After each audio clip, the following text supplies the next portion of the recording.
Hey everybody, welcome to Leah's Kitchen here. I've got something going on here in our deluxe multi-cooker, and I'm going to show you how I'm going to finish off dinner. So you guys, if you can plan ahead at all, it is amazing to use our new function with this. This multi-cooker does it all. It does Instapot, basically pressure cooking. It does proofing bread. It makes yogurt. It cooks ribs in less than 40 minutes. It cooks roasts in about an hour to an hour and a half.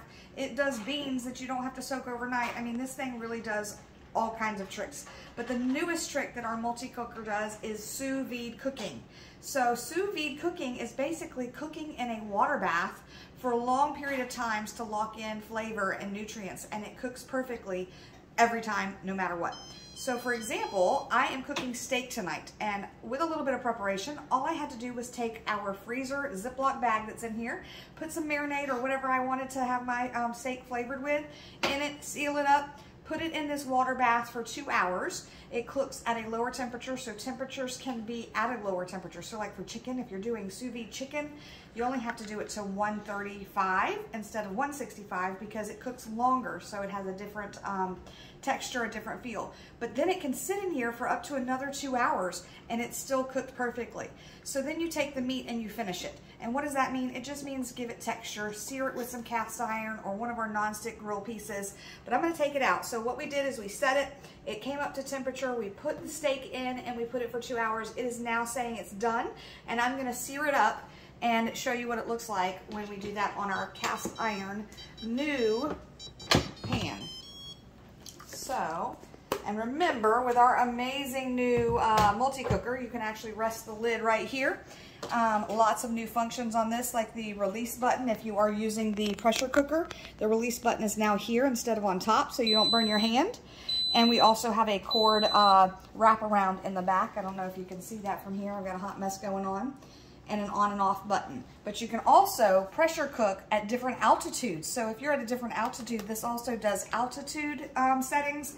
And the sear function now has 3 settings, low, medium, and high. So we're gonna take this out. It's a little warm. If you see, there's some steam going on here.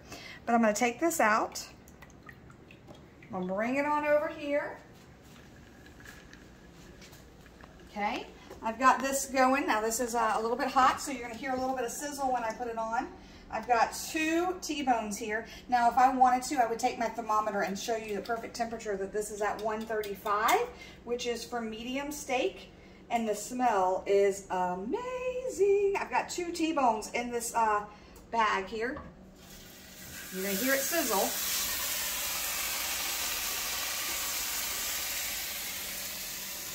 I can get it out of the bag without ripping it, because this is tender, you guys, and I'm talking about so tender.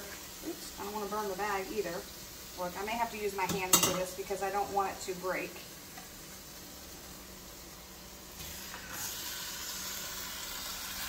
And we're just going to let this sear up on the sides for just a touch. You can use this juice as a dipping juice or garnish. Okay. That's searing up really good. What you want to do when you're searing things is let it sit. You have an itch to kind of try to turn it, play with it. You don't want to do that. Even if you're using our non-stick grill or griddle, you want to let it get that sear. You want to let it caramelize those flavors into it. You also want to take your meat, and when you're done, rest it for about 5 to 8 minutes, sometimes 10 minutes.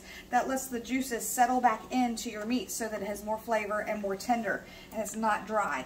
But I'm telling you guys, this is like the most tender I have seen. I have done chicken in it, I have done salmon in it, and I promise you, I have been super impressed.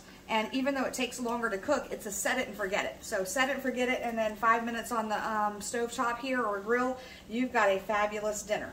Now, generally, I would wait just another minute to flip, but I'm gonna go ahead and see if we've got any type of char going on here, just so I don't keep you guys longer. Not quite yet, so I need to bump up the heat just a hair. I didn't want to overheat my cast iron while I was chatting with you guys.